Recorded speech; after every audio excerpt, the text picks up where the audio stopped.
তো আবার আসলাম। আশা করি সবাই ভালো আছেন।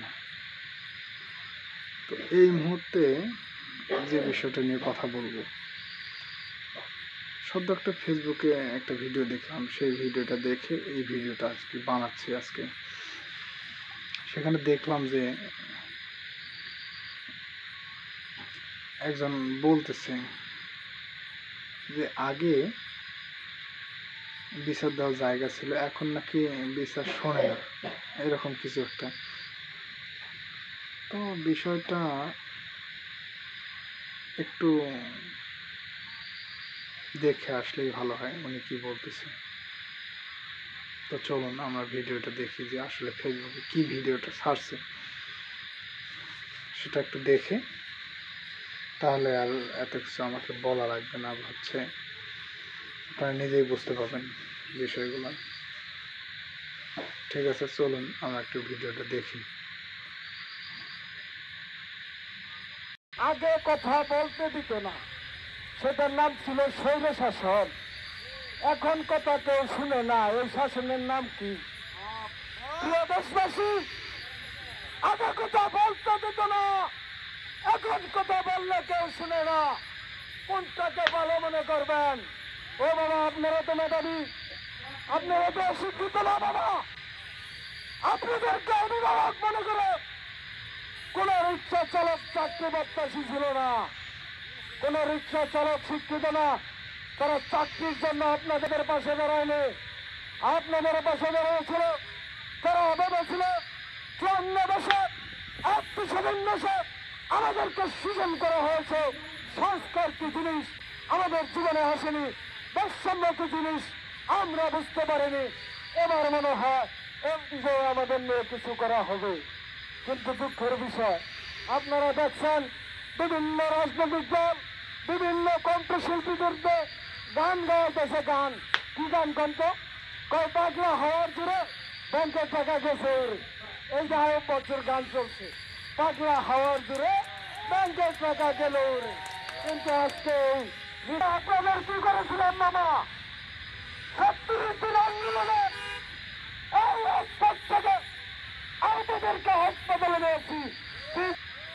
আপনারা তো আমাদের একটা রিক্সা চালক দাওয়াত দিতে পারছেন না। ও দেশবাসী, গত বছর 59 মিলিমিটার বৃষ্টি হয়েছিল। কিভাবে হলেন? কি করেছে আমরা আপনাদের?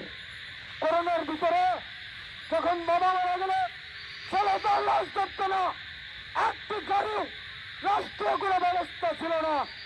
কিন্তু আল্লাহ আমাদের ঠিকই দেখছে, একটা চালকের কিন্তু করোনা হয় নাই, একটা চালকের কোনো করোনার নমুনা শনাক্ত করতে হয় নাই।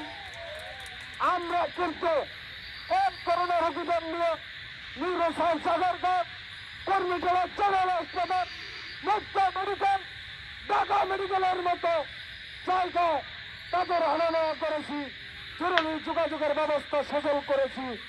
কিন্তু সেই স্বৈরাচারী সরকার ডাক্তার, নার্স, পুলিশকে করোনা যুদ্ধ হিসাবে ঘোষণা করেছিল, আর এই রিক্সার চালকদের নামে 1 কেজি চালে দেয়। প্রিয় দেশবাসী, আপনারা দেখেছেন এ জাতির একটা সৃষ্টিকর্তা রয়েছে, এই আল্লাহ কিন্তু ঠিকই রয়েছে। সরকারের অবস্থান আজকে কোথায় হয়েছে আপনারা ভালোই দেখতে পেরেছেন। এখন আবার নতুন সমস্যা মদ। সেই মদের জট দিলে অবস্থা খারাপ। তারপরেও বলি, আমরা রিক্সাওয়ালা মানুষ, আমরা হয়তো মদ চট বুঝি না, তারপরে যতটুকু বলি বুঝেন। আগে কথা বলতে দিত না, সেটার নাম ছিল স্বৈর শাসন। এখন কথা কেউ শুনে না, এই শাসনের নাম কি? প্রিয় দেশবাসী, আগে কথা বলতে দিত না, এখন কথা বললে কেউ শুনে না। কোনটাকে ভালো মনে করবেন? আমার তো 2 পার্টি ছিরা, সেই পুরানো বেতনদের দিয়ে তো সংস্কার কাজ চালু করা হয়েছে। হাতে কোনো 3-4 জন নবীন রয়েছে। আমাদের এই 3-4 জনে কি আশা পূরণ করতে হবে পারবে? এই 40 জন 42 জনের মধ্যে 35 জনই পুরান সাবেক। তারা বিভিন্নভাবে এই বদিউল আলম মজুমদার সুশাসনের জন্য নাগরিক সমাজের প্রতিষ্ঠাতা, এই সুজনের প্রতিষ্ঠাতা, পরিকল্পিতভাবে 54 বছর একটি স্বাধীন দেশের ভিতরে আমাদেরকে সুপরিকল্পিতভাবে বাদ দিয়েছে। প্রিয় দেশবাসী, আপনাদেরকে একটি কথা না বললেই না, আজকে আমরা এনে ডক্টর কামালের কুশপুত্তলিকা দাহ করতে আসি। দেশবাসী উঠলে অবশ্যই কি হবে, সেই রিক্সা চালক আর আমাদের জীবন মরা লাক্ষিকতা খায় আমাদের গেটে মানুষ হলো আজকে দেশের সর্বোচ্চ নেতার জমিলে এসে পূর্বার লোকে আর কারা।